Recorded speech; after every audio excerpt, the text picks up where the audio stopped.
Hello, how's everyone? Welcome back. Thanks for stopping in. Hello and welcome if you are new. I'm glad you found me. We're doing the Harvest New Moon Solar Eclipse reading tonight. I've been away for over a week. I've been fighting the flu. Everything's good now though. I'm still a little bit congested, so my voice might crack a little. I apologize. But I have returned to you at the turning of the tide. Here is the Harvest New Moon Solar Eclipse reading. Just to get a little bit of the logistics out of the way, this in tropical astrology, this happened when the sun and the moon were at 29 degrees Virgo, and that was in direct opposition to Saturn at 28 degrees retrograde in Pisces. Um, so in sidereal, it was at the sun and the moon were at 4 degrees Virgo. Now remember, it's sidereal, it's the true sky, so it's off by about almost a month, almost a whole sign. So in sidereal, the moon and the sun were at 4 degrees Virgo in opposition to Saturn at 4 degrees retrograde in Pisces. Either way, they both formed a crossbow in the sky. That's um, like two trines, two, a grand trine with an opposition going through it. Okay, that it's like a kite pattern, but I like to call it a crossbow because it pulls the energy from one, and then it's gonna shoot towards it. If that makes any sense. So this ends the eclipse cycle for 2025, and it has been a fucking ride this year. It is a partial eclipse, so excuse me. It's a partial eclipse, not a total, so the energies may be a little bit more subdued. It's only visible way, way, way south, like in Antarctica, so it's not going to be visible for the rest of the planet. And like I said, the energies are a little bit more subdued. That's fine with me. This will affect Virgo, Libra, Pisces, and Capricorn. This one is rare as it is a second new moon in Virgo and it is a solar eclipse. But when the sun is muted, the ego is a little quieter and the shadow of the moon is given more room to stretch. So when the eclipse breaks, the sun is reignited. It comes in like a gangbuster. There's renewal, confidence, and empowerment here. In tropical, this happens at the final degrees of Virgo, the perfectionist, and the dutiful servant, but quickly there progresses into quickly it then progresses into the first degrees of Libra by tomorrow. Happy birthday, Libra. We'll be doing the Libra birthday reading tomorrow. This sign of balance, logic, and peacemaking. In sidereal, this is happening in the first decan of Virgo, still about 4 degrees, and in both cases the energy is pulling against and aiming towards Saturn, the taskmaster, retrograde in Pisces, the sign of the deep subconscious.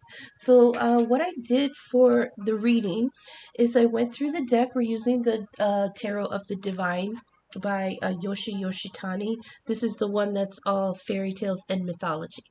I do not know every single one of the fairy tales, but I will address the ones that I do know. I went through the deck and I pulled the sun, the moon, and the world and arranged them in order of the eclipse. Then I chose the three underneath of each of them to be their clarifiers. Okay, so we're going to start with the world.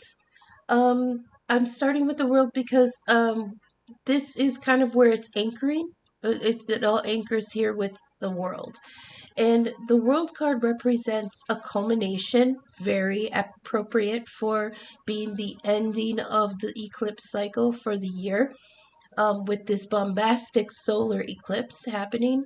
Um, yeah, even though it's a partial solar eclipse, the energy behind it is still pretty bombastic, um, even though it's kind of it would seem like the energy would be diminished because it's a partial and it's only way south at this at in Antarctica, but this being the second one in Virgo this year, it's giving it kind of like a very bombastic breaking. I'm coming up. I want the world to know. That's what I'm hearing. But it isn't. I think because it's in a muted sign. I think because it's in Virgo, and Virgo's very kind of sedentary. Well, not sedentary, but they're homebodies. They like their dens. They like their houses. They like their routines and their rituals. It's an Earth sign, and they like their stability and their comfort, right? So it's almost like how in the hell is Virgo going to be bombastic at anything but a Chipotle? You know, give them a burrito bowl and they'll go bombastic. But um, they do have very wonderful energy of logic and service and camaraderie and high intellect. So we'll see how this plays out if it does. Um, with the world, it's the culmination. It's a triumphant ending. There's a happily ever after energy here. It's a very good positive card. Um, but it does have to do with the closing of a cycle and the karma we reap for what we have produced so far. Okay. Um, so the three underneath that. Now remember, we're focusing on culmination and karmic rewards. Okay, good or bad. Usually rewards mean good, but karma is neutral. It's unbiased. So it doesn't care if it's good or bad because it's all equal. Okay. Um, but with the world card, it means some kind of triumph. What did we win? What is behind door number 3? Your consolation prize. Did you get to the showcase showdown? And what did you win? Remember this, we're karmic rewards like this is Saturnian energy, and we are in a hard opposition with Saturn at the moment. That's what's making the crossbow formation in the astrology today, and its energy being pulled back and directed towards that Saturn retrograde in Pisces. And Pisces is that deep subconscious. It's also religious experience, but not the dogma of religion, but true deep spirituality and connection to the divine. So we've got an ending of a cycle here with Saturn reaping the rewards. And what are our rewards? The three clarifiers underneath the world was death in the upright, the Empress in the reverse, and the King of Wands. I don't know if you can see that. Okay, we got Death, the Empress in reverse, and the King of Wands. I love the King of Wands because it's the Phoenix. And it's like, I heard you thought you could keep me down. I heard psych. I heard bitch you thought. It's like somebody coming back from what he thought would have been his demise, right? The ending of that, his energy was so low. Something about that energy almost felt like death. But he came out of it again as the Phoenix reborn, okay? We do have death here. That's the first card out. Excuse me. It is life changes and the idea that there's no going back. Um, who is this story? Valamon. I'm not sure of this one, but I know of the idea of the mythology behind it is a typical. I don't know if you guys know the myth of Cupid and his who was Cupid's lover? I can't remember, but it's the idea of you cannot peek behind the curtain. If you do, it changes the everything. It changes the spell. It changes the fate. It changes whatever. And this myth is about again peeking behind the curtain after being instructed not to. The idea of this death card is once you pull behind the curtain, and you cannot unsee what you've seen. And that means that everything before that has ended. And now you must continue forward in this new phase. Okay, that's what this death meaning is. Again, very appropriate for the ending of a portal cycle and eclipse cycle, right? Are we in the portal? We're heading towards the 1010 portal, but that's not for a couple weeks yet. Couple 3 weeks, three-ish weeks. So one of the things that we saw a culmination of is some kind of life changes. There is something that has ended that I heard. This is what I heard. There's something that's ended now that you do not have to fear going back to. Okay? Make a note of that. That's going to resonate with someone. There's something ending now that you do not have to fear having to go back to. Okay? Underneath that, we had the Empress in reverse. Now, this is feelings of being unproductive and unseen. Under the card of the world of culminations and karmic rewards, this is a wonderful energy. The way I'm reading it is a wonderful energy. Upright, the Empress is devotion and blessing and bounty, and everything she touches turns to gold, right? But in the reverse, you would think that that would be negative connotations. But in this case, there's the death, the ending, no going back to these feelings of being unproductive and unseen. That is part of our karmic rewards from the world card here from Saturn. The reward is we have an ending, death. We have a death to the situation or the condition of feeling unseen and unproductive. Okay, underneath that, that King of Wands, the Phoenix energy, noble, strong, steadfast, and fierce. We are reborn in this new cycle. This can also be the coming of a fire sign, masculine, as the King of Wands. Now remember, gender ain't shit. This could very well be a feminine in their masculine energy. We all have both, and they all show themselves at the appropriate times in our lives when we need that energy to come forward.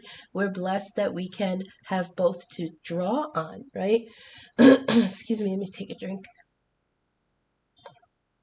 Yeah, even after the flu has pretty much, you know, wrapped up, I still have that froggy, dry throat. So yeah, I really actually love this combination for the world. So let's review the world here. This is our energy, the cycle that's ending, the planet that is involved in the eclipse. Um, so what is the reward? This is happily ever after. This is a triumph, a culmination, a karmic reward. There is the death of an old cycle that we don't now have to fear going back to. And it's the idea of us being unseen and unproductive and not seeing our manifestations come to fruition, right? That there's an ending to that. And on the other side of it, with that fire energy of the King of Wands, we are reborn. And we are reborn back. I heard we're reborn back to our nobility. Okay.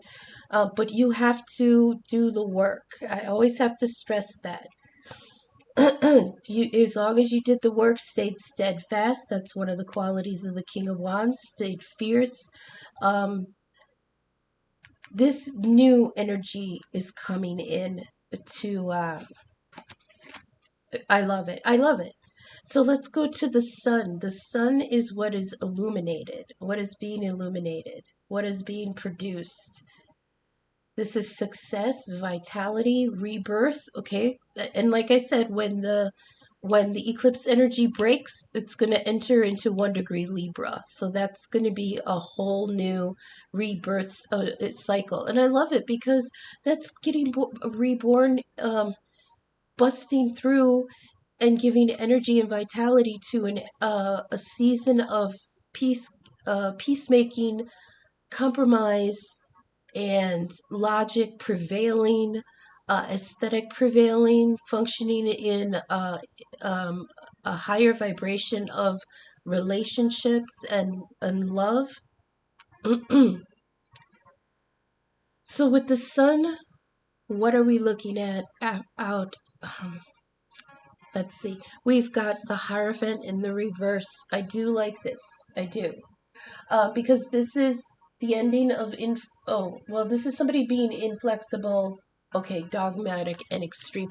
That's right. Okay, so the Hierophant is Taurus energy, very traditional, but sometimes they get so hung up on the ritual and the tradition being the only truth that they can turn to extremism. We are definitely seeing that in playing out in the big stage right now, that dogma is taken over and has been twisted from spirituality into tradition. Okay, and what do they say about tradition? It's just peer pressure from dead people. So with the sun being illuminated here, the success we have over that inflexibility and extremism. Hmm. Oh, they're saying no, it's that it's being illuminated. Okay. Underneath that, we have the Eight of Coins in the reverse. I feel this is somebody, or the energy of fuck this shit, I'm out. Not putting any effort into this work anymore. Okay. This is low effort, not working. This is being uncommitted. This is, yeah, this is just putting down the tools and walking away. I feel like what's going to be illuminated is the dogma that we've been sucked into, tradition for tradition's sake. With the Hierophant, I sometimes get the feeling of we have to do it this way because this is the way it's always been done. It's always been done this way because this is the way that works. But when it doesn't work, then there can be those feelings of, I don't know what I did wrong. It must be me. It must be some failing that in me because I was the one that I couldn't get it to work, and it's supposed to work because it's always worked like this. That, do you see that mentality, that how it can get you stuck in that very inflexible, that the Hierophant in reverse, inflexibility, dogma, and extremism. So this is being illuminated here, and it could be something that we have held on to even in good faith, but it could also be across the whole the world stage. Okay, and then once we are enlightened to that, we have that Eight of Coins in the reverse. I also heard, I'm not leaving this for my children, because the Eight of Coins, the Eight of Pentacles, is putting in work towards the legacy. It's not the Ten of Pentacles, which is when we get to the legacy, but it's the Eight, which is preparing the legacy for the future. Um, so that's what I heard when I saw this in the reverse. I am not leaving this for my future. I'm not working towards this anymore. Underneath that, we've got the Queen of Swords. Hello, Aquarius energy. This is putting your foot down. Putting your foot down. See how stern she's looking? She's like, you're not going to pass that old bullshit off on me again. Because she has the sword of truth now. She's got the Ace of Swords, which is going to cut away all kinds of miscommunication, misinformation, lies, deceit. Aquarius energy. She's decisive, fair, and principled, intelligent, maybe a little bit cold, but very precise. That's what's being illuminated. What there's some kind of dogmatic cycle that we are being illuminated to, even maybe on a personal level, something that we held dear that needs to change. And some in the collective, if they are agreeable to do the soul work, they're going to put it aside. They're going to put it aside. Now, the moon is the subconscious. This is what we're going to be dealing with in our emotions. This is the subconscious. We can find self deception here, the illusion underneath, the ego, sadness, or feeling misplaced. Yeah, misplaced. So, the story of the moon card here. Oh, just to mention, the sun card in this deck is Ra, the sun god of Egypt. So, the moon here is a story about a baby that was found in a bamboo forest, right? And the farmer raised the little girl to be like his own, but every full moon she would get very homesick and just sit and stare at the moon. Turns out, wouldn't you know it, she was a moon baby and she had been flung down to earth. I don't remember the ending of it. I think she had to marry a human, or I don't know, she had to get back to her people or something. But the whole point of that story was that feeling of being misplaced and homesick. Okay. So this could be what we are dealing with underneath the ego. Feeling misplaced a little bit. Because if you think about it, look at how she's going over the bridge like this in the dark. After this whole cycle, after this illusion of old tradition falls away with the death card, there's no going back after that. So there is going to be that momentary feeling of being a little bit lost in the moment, feeling a little misplaced. Who do I belong to? Where do I belong? Um, who are my people? Things like that. And not only that, I heard that loneliness feeling of when you move on from something. There's that space of time where you're just kind of feeling a little bit alone. So here we have the Ten of Wands in the reverse. And that's a good sign because this is now accepting help. This is giving yourself self-care. This is delegating workload, telling people I cannot handle all of this, so um, I need help doing it. But sometimes I know there is no help, right? You can only ask friends so many times. You can only ask family so much. But there comes a point where if there's no option to delegate any of the burden of the Ten of Wands to someone else, then the only choice is to put something down. Okay? So that's maybe what we're going to be dealing with in the subconscious here. Are we deceiving ourselves? Is this an illusion that we cannot put something down? Because that tradition of the Hierophant in the reverse, saying that you have to burden this because this is just the way it's always been done. Is that the illusion? You have to ask. Under the moon, that may be the deception that has been carried over for so long that you need to burden this because that's just how it's always been done. Okay? But the Ten of Wands in the reverse means that there has been the acceptance that there has to be a reduction of the workload. Okay? This is the easing of hardship so you can regain control. So I think the empowerment here is knowing that even if there's not somebody to help you with the burden, then the only option is, well, then I guess I can't handle that for you right now, and you put that down. You can't help me with it, then I can't handle it for you. I can't handle it for you. Because I've got 9 other ones I'm trying to balance for myself.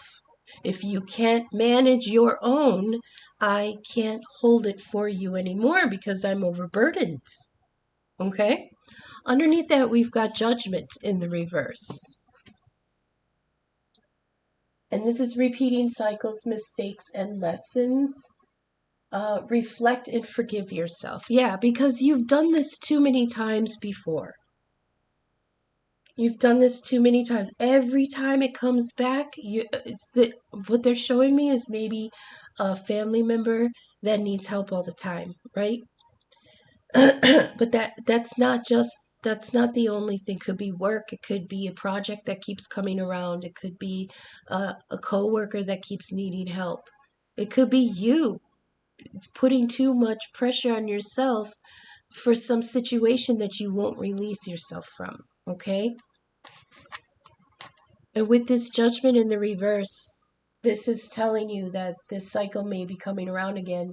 um yeah, that's the fear. The fear is that there's poor judge. You're not gonna. Hang on. What's the fear with the judgment?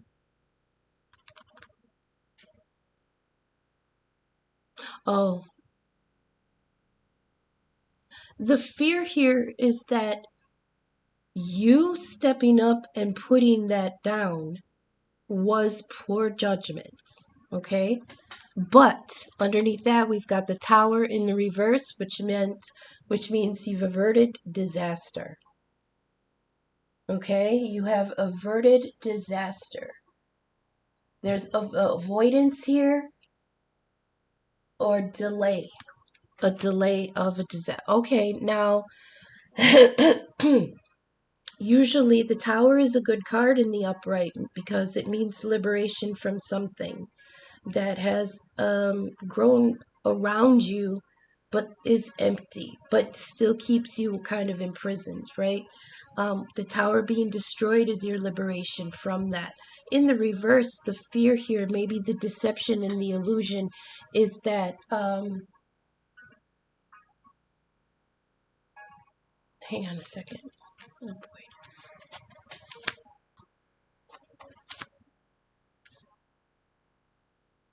Okay, they're saying that with this judgment in the reverse about repeating it, they're saying lay it down. Okay, lay it down. That Ten of Wands in the reverse, put it down.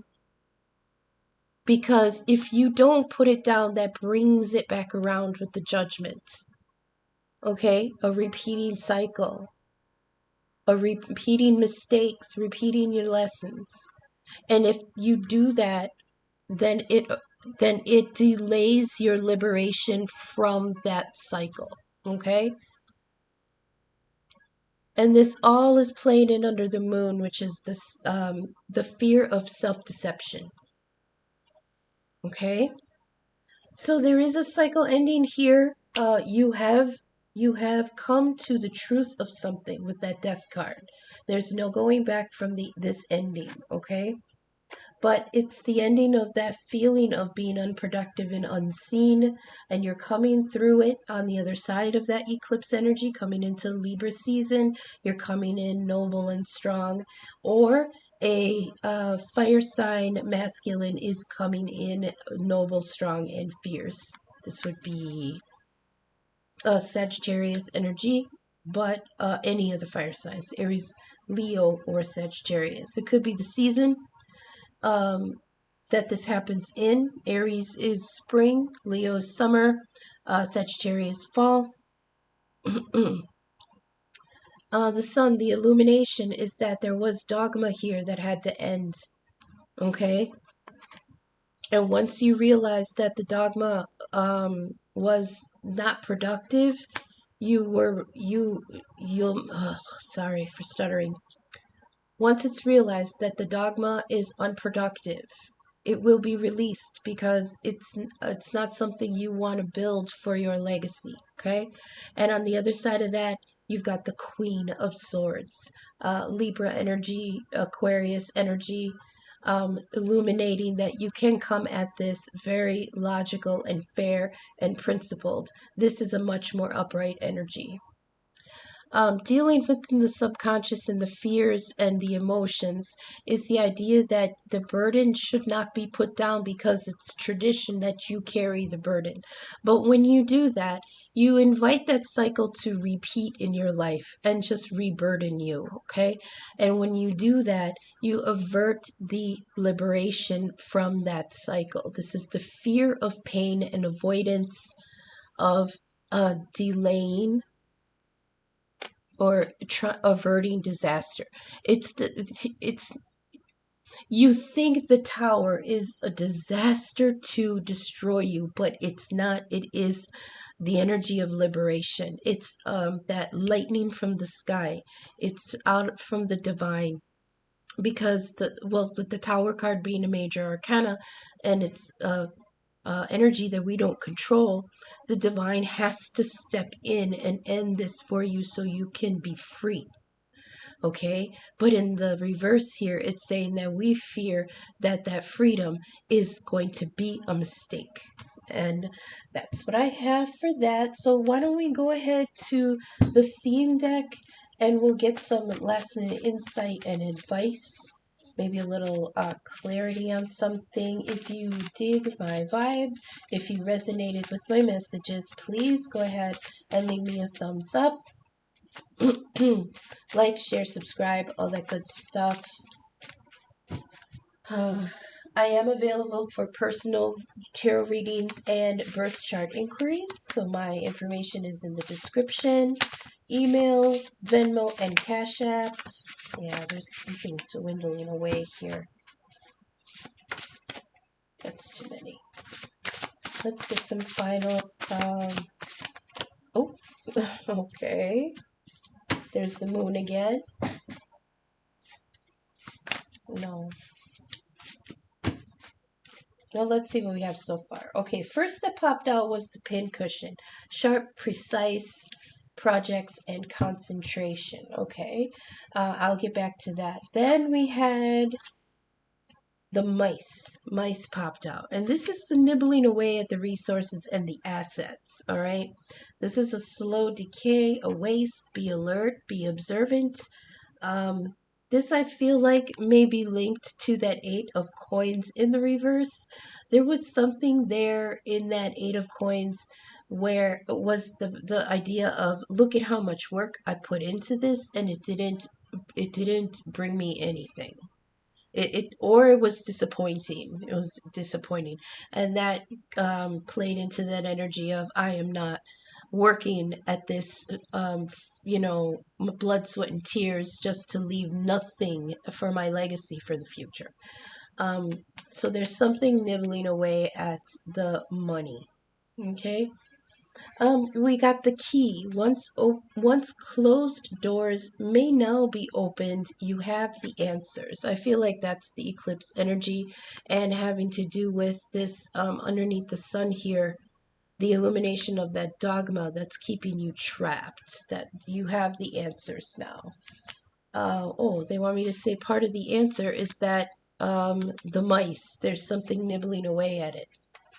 Then we dropped Luna, okay, the moon, the unconscious instincts, habits, cycles, and moods, hidden influences, secrets, and the mama. That's mother energy. We do have fruition here. Seven of Pentacles. That which you planted and tended to is ready to harvest or close to it. They're telling me within the next moon cycle, we're now in a new moon.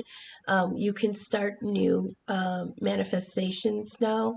Remember, with it being autumn and being the harvest season, it's also the pruning season, okay? So prune away what you don't need, prune away the things that didn't come to fruition, save the seeds, but cut away what didn't work, okay?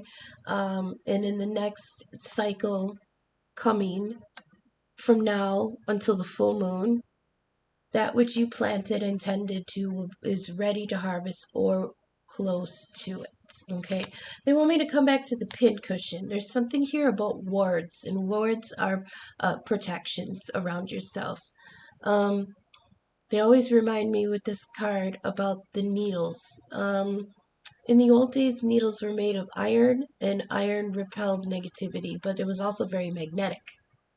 So it can pull things towards you that are beneficial, stitch up things that could have fallen apart, make repairs on things. This is all spiritual energy too, making repairs, staying on task, staying focused, concentrating, because them lines have to be Virgo perfectionist. So this is a reminder of to concentrate on what you're doing, and make sure that you're putting protections around what you're doing. Okay. The horse head mask fell out, reminding us to have some fun. I feel like that's Capricorn energy. I know that Capricorns aren't often looked at as the life of the party, but when things are good, when we feel stable and provided and comforted, when things are good, the bills are paid, the dog is fed, the laundry's done, and ah, we can get wild. So it's reminding you that after your hard work, allow yourself to have some fun. Okay. I know that does sound self-serving. I think that goes along with that nine or the 10 of Wands here in the reverse, that laying down that burden. They want me to emphasize that when you do have fun, we've been conditioned to feel like when we're having fun, we're not being productive. We're doing nothing constructive, right? We're not doing anything of value.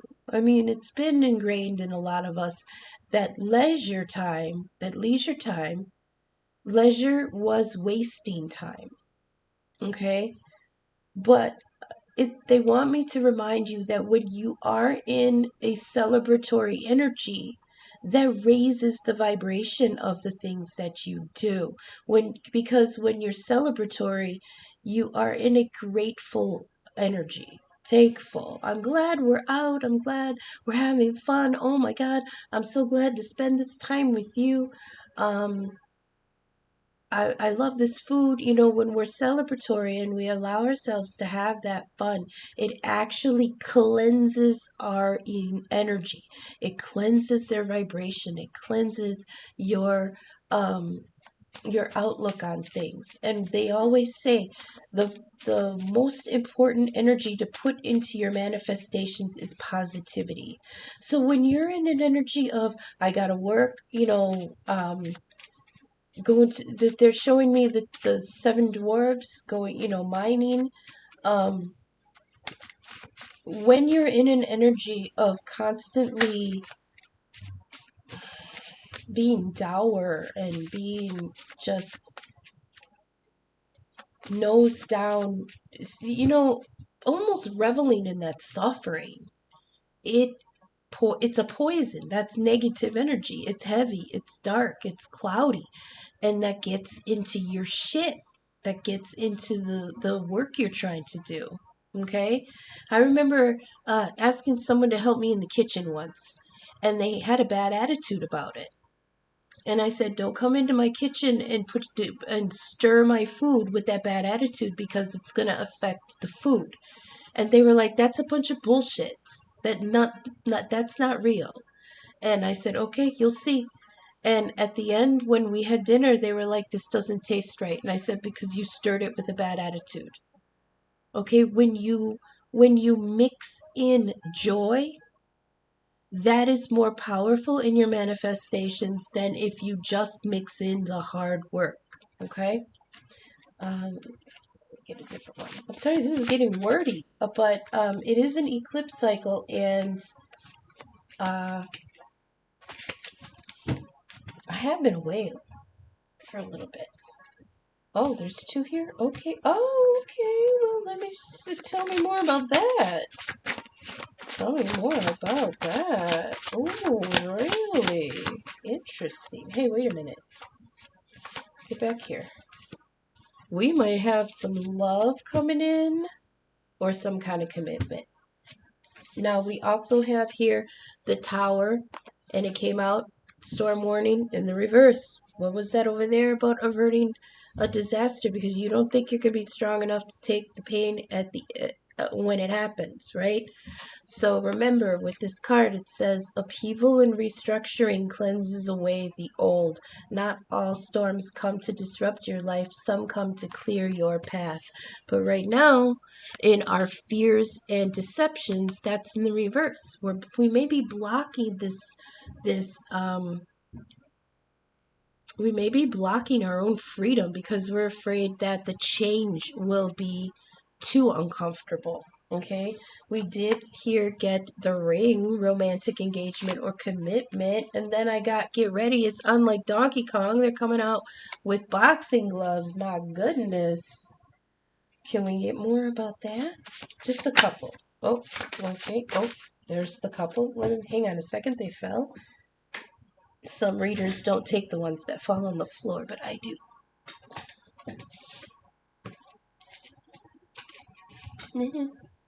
Ooh, the clover. I like that. Luck and lightheartedness. Being untroubled. There's humor, happy coincidences, small joys, right place, right time, parking spot angel coming in after the ring of a romantic engagement or commitment. So it's like there's just a little bit of side energy here saying if you can be a little more free with your energy, luck will direct you towards a new romantic commitment. Okay? Let's see. Tell me more about that one. I'm going to finish up because I feel like this has been longer than I intended anyways. I'm still a little clogged in the head, so sometimes it feels heavy. Okay. Oh, okay. Okay. Okay. Um, somebody wants, I got the medicating card. Usually this is self-medicating. We got prescriptions on here, but we also have booze and weed and drinking. But it also does indicate to me that someone may need a little bit of an adjustment on their dosages, okay? With fall coming in, I like to think of fall the same as spring. With spring cleaning, there's like a fall readjustment. So being advised to tell someone that it might be good to get new blood work and check your dosage levels, okay? And I'm not saying don't do the other stuff because I'm not judgmental, okay? I'm totally open. But when it gets into the addiction is where I have that problem with the energy, okay?